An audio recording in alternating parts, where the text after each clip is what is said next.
Hey guys, welcome to my channel. আজকে হচ্ছে দশমী। আমরা তিনজন একটু ঘুরতে বেরিয়েছিলাম।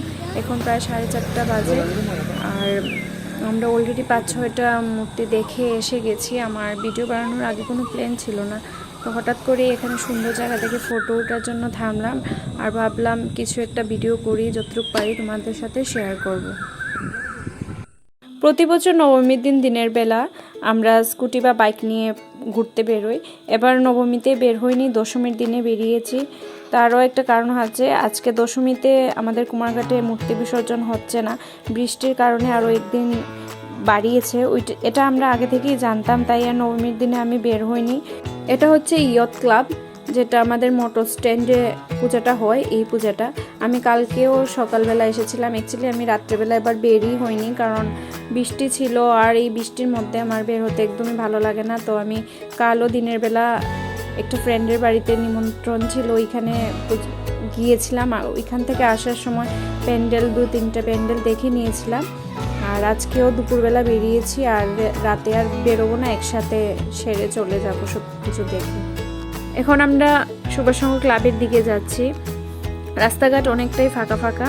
আমার কাছে একদমই ফিল হচ্ছে না যে আমি দুর্গা পূজা দেখতে বেরিয়েছি। কেন জানি না, এই বছর আমার একদমই দুর্গা পূজা ফিল নেই। এটা কি শুধু আমার সাথেই হচ্ছে না তোমাদের কারোর সাথেও হচ্ছে? অবশ্যই নিচে কমেন্ট করে জানিও। তো এখন এসে গেছি আমরা সুভাষসংঘ ক্লাবে।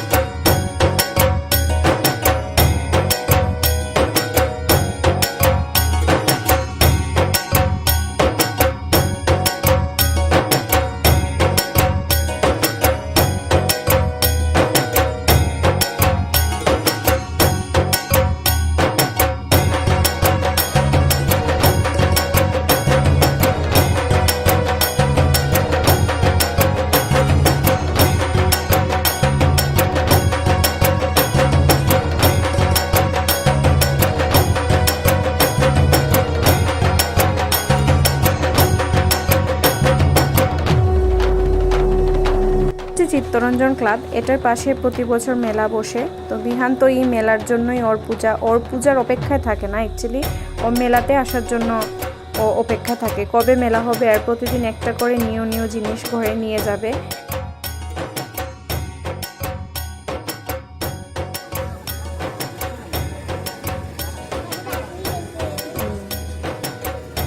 অনেকটা দীক্ষা যাই বাড়িতে, হ্যাঁ আবার কবে যায়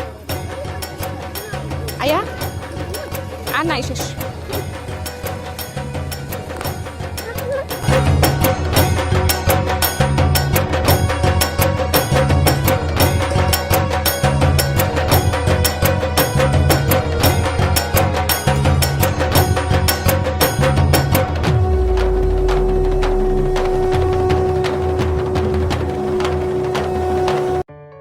এই হচ্ছে মেলাটা এখনও ঠিকঠাক করে সব কিছু বসেনি, সন্ধ্যের পরেই বসবে।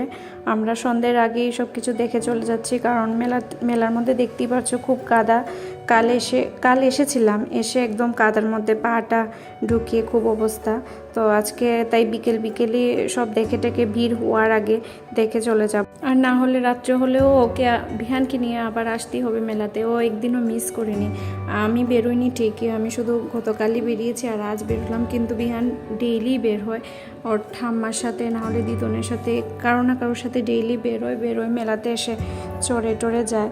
তো আজকে ভাবলাম একসাথে নিয়ে চলে যাই, কারণ ডেইলি বৃষ্টি হচ্ছে, আবার যদি বৃষ্টি আসে তাহলে আর বেরোতে পারবে না। তো এখানে আমরা শুটিং করছি, বেশ মজাই লেগেছে। এর আগে আমি কখনো শুটিং করিনি, তো আমি ভেবেছিলাম আমি হয়তো পারবো না, কিন্তু আমি পেরেছি। তো বেশ মজাই লেগেছে।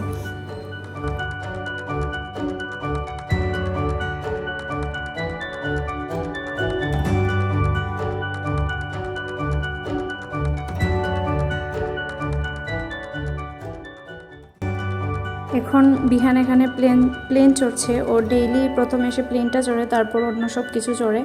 কাল এসে ও স্লাইডার চড়েছে আর বোট চড়েছে। আজকেও বলছিল এই দুটো আবার চড়বে, কিন্তু এখনও এই দুটো বসেনি, সন্ধে হয়নি বলে না আজকে বসবে না জানি না। তো অ্যাকচুয়ালি ও ডেইলি এসে চড়ে, তো আমিও ওকে অ্যাকচুয়ালি না করি না, বেশি হলে আর 2 বছর চড়বে, তারপর তো আর চড়বে না।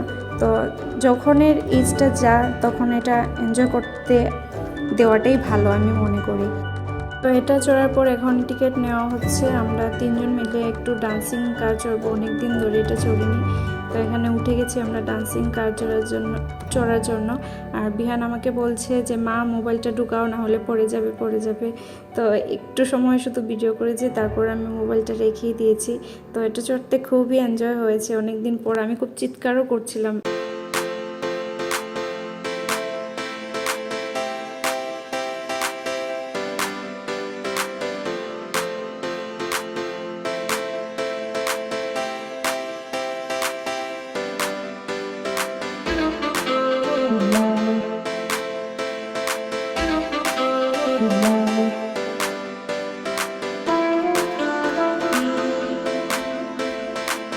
তো আমার ব্লগটা আজকে এখানেই শেষ করছি।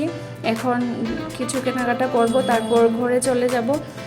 যদি আমার ভিডিওটা তোমাদের ভালো লেগে থাকে তাহলে অবশ্যই লাইক কমেন্ট করে দিও আর সাবস্ক্রাইব করে দিও। তোমরা সাবস্ক্রাইব করলে আমি আরও মোটিভেট পাই ভিডিও বানাতে। তো ঠিক আছে, সবাইকে টাটা, ভালো থেকো, সুস্থ থেকো, আর অবশ্যই শুভ বিজয়।